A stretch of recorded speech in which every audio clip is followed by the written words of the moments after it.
أوضح رياض محرز لاعب مانشستر سيتي أن الفوز على أرسنال في كأس الاتحاد الإنجليزي سيكون انتصارا مهما. وأكد النجم الجزائري في مقابلة مع بين سبورتس أن عطلة كأس العالم أفادته كثيرا في الإعداد لما بعد الإجازة، على الرغم من أن غياب منتخب بلاده عن كأس العالم في قطر 2022 كان أمرا قاسيا ومحزنا.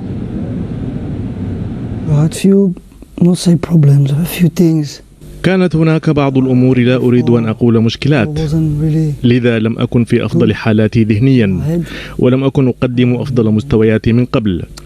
وهنا مثل كل الفرق والأندية الكبرى لا تنتظر أحدا. إذا لم تكن جاهزا فشخص آخر سيلعب بدلا عنك وسيلعب جيدا.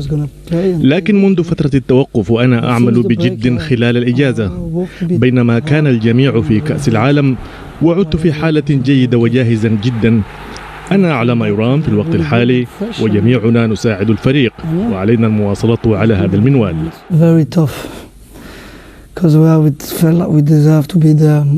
مشاهدة كأس العالم من المنزل كان أمرا صعبا للغاية، لأننا كنا نستحق أن نكون هناك، لكنه القدر وهكذا هي الحياة. ذلك ما حدث وعلينا أن نتقبله، لكن الأمر كان صعبا جدا بالطبع. كان ذلك الإحباط والحزن استخدمته للبدء من جديد بصورة أفضل بعد كأس العالم. أعتقد أن أرسنال يقدم أداء جيدا، لكننا اعتدنا ذلك، فكل عام لدينا منافس. كان ليفربول ل4 أو 5 أعوام، أما هذا العام فهو أرسنال. سنواصل المنافسة وسنرى كيف ستمضي الأمور.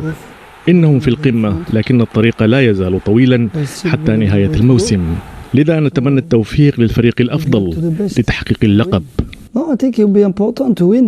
أعتقد أننا لو حققنا الفوز عليهم في كأس الاتحاد الإنجليزي فإنه سيكون انتصارا مهما. لا أعرف إذا كانت هذه المباراة ستغير شيئا بهم أو بنا في صراع المنافسة على لقب الدوري، لكنه تحد، فهم فريق جيد يتصدر الدوري حاليا، وهو ما يعني أنهم الفريق الأفضل في البلاد في هذا الوقت.